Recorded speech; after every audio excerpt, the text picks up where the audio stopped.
Mexican newspaper has printed its final edition. The decision to close came after reporter Miroslava Breach's death in Chihuahua City.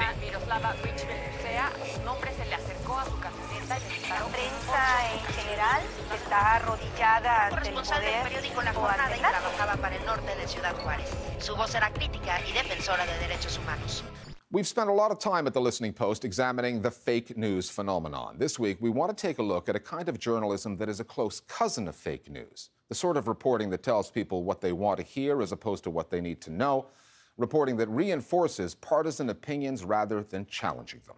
As a recent Buzzfeed investigation revealed, it's the kind of output that a Miami-based company called American News LLC specializes in.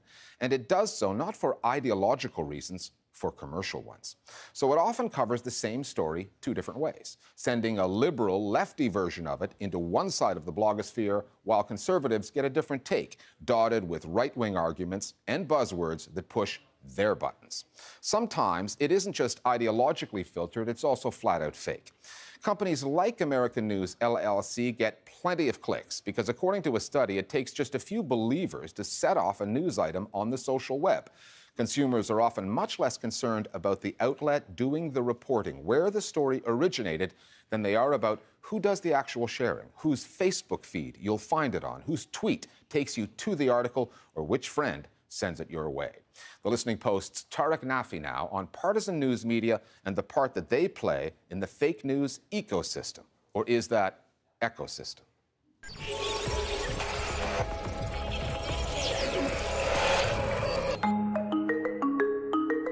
The social web, home to a vast ecosystem of news outlets, many of them hyper-partisan, spanning the political spectrum, straddling the line between what is true and what is false, often churning out content that simply tells people what they want to hear.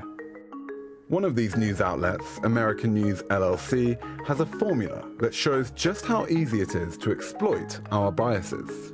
One day, as I was kind of looking at their content, I noticed that a story that was on one of their conservative pages was almost identical to a story that had appeared on a liberal website. Of course, the conservative story was about Kellyanne Conway and had expressed a lot of support for her. The liberal story was really going after her. And what I realized was that this company was actually playing both sides. They use the same exact stories and the same exact formulas for the right and the left. It's very low effort and high output. So they don't really need to tweak that much of anything except putting in the names of people that they know will get them to click. Like Hillary Clinton will get pretty much anybody on the right to click on it. If she's going to jail or something terrible has happened to her, it doesn't matter if there's any truth to it whatsoever, people will click on it and pass it around. And the same thing is true on the left. Anything to do with Donald Trump will get clicked on and passed around. The hyperpartisan sites have always kind of pushed right to the edge of what's misleading or what's true, and the growth of these hyperpartisan sites has kind of laid the groundwork for political fake news in some ways.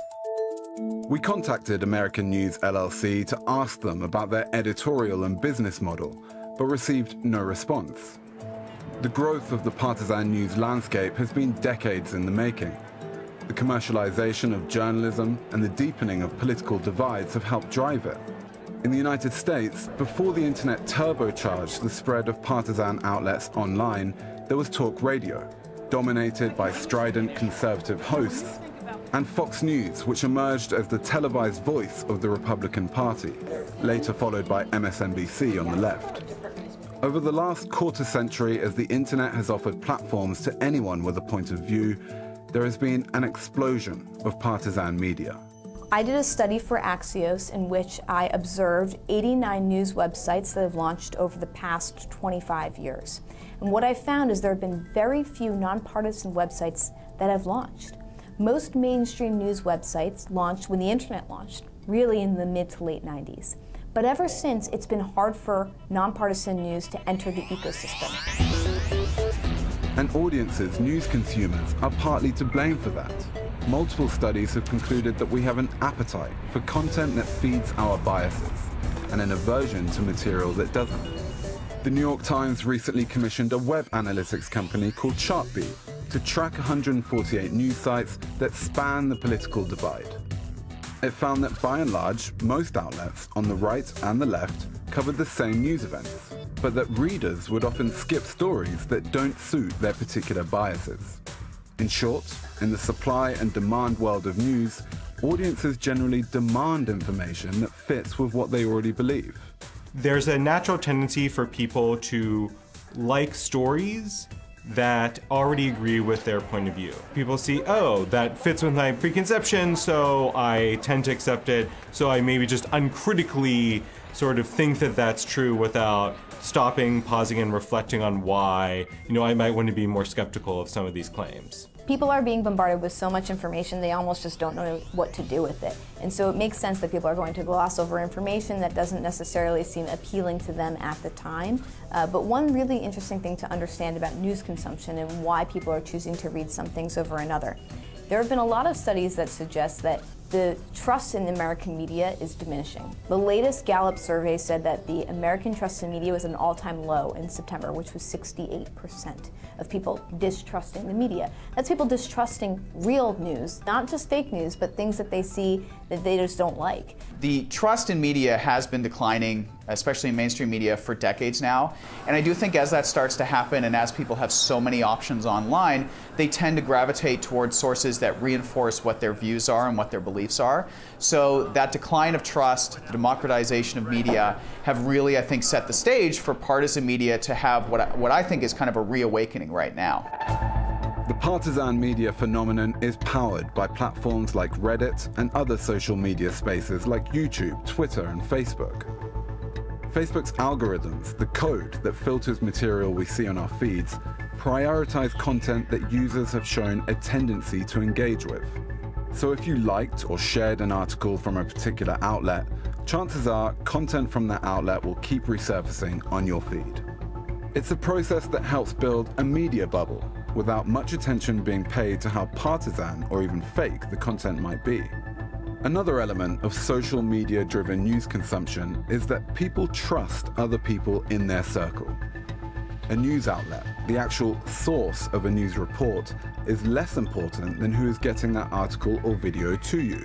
One way in which social media has contributed to this is that people tend to say, oh, my friend Jim or my friend Mary like the story, they're a credible person, so maybe I attach more credibility then to that story. Well, if they liked it, then there's a good chance it might be true. Today, rather than choosing a specific newspaper or a specific newscast to patronize all the time, you're getting information that's coming from Facebook and you don't really know what the source is right away. It's coming from friends of yours who are sending you stuff in emails or messaging apps. And so that kind of erosion of the close identification with the source, I think makes it easy for a fake news website that may only be a few weeks or months old, that looks kind of real, to get out there and people sort of think like, oh, maybe this is real.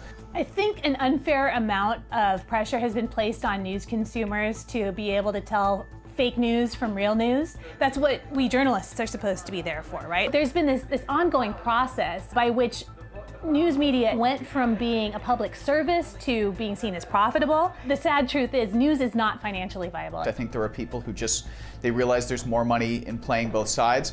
And one of the comments when I published the American News LLC story that I thought was really good is that when it comes to the fight game, it's the promoter who really makes the most money.